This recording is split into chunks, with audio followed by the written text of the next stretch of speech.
Igan, ilang insidente ng kabayanihan ang naidokumento ng ating mga U.S. Cooper. Sa isang aksidente, hindi lang basta kumuha ng video ang U.S. Cooper, naging alisto rin siya sa pagtulong sa biktima.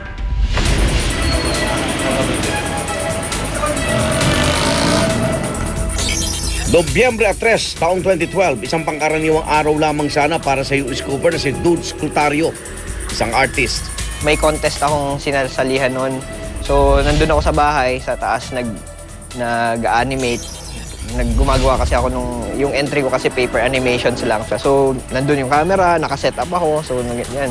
Mga 10 a.m., habang nasa kalagitnaan ako ng shoot pa rin, may parang ang lakas na nakalabog sa labas. Parang, ano yun? Bitbit ang camera, lumabas siya para tignan kung saan ang galing ang ingay. Nakigulat ni Dudes ng isang lalaking duguan at nakahusay ang tumampad sa kanya. Ay sa mga saksi, isang lalaking sakay ng motorsiklo sinubukang iwasan ang papatawid na pedestrian sa kalye ng Naray Street sa Quezon City. Sa pag-iwas ng rider ay sumemplang ang minamaneho niyang motor. Ito, di ba jeep? So blind spot. Biglang lakad ng lalaki.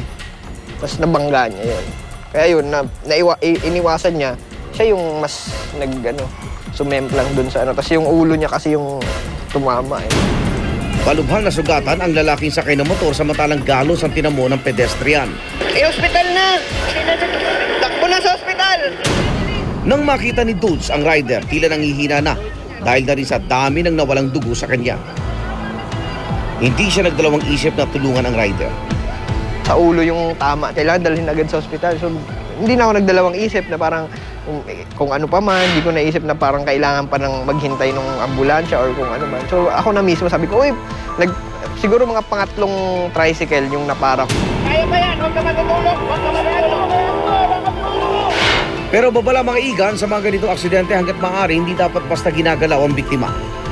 Kapag walang sapat na kaalaman at kakayahan sa emergency response o first aid.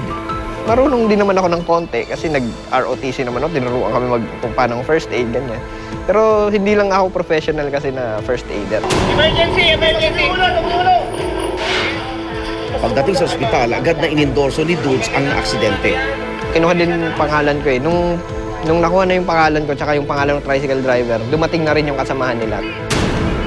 Laking tuwa ni Dudes ang mabalita ang ligtas na ang rider sa tiyak na kapahamakan. Hanggang sa susunod na Webes, ako naman Arnold Glavio, hindi ka biktima, maging alisto!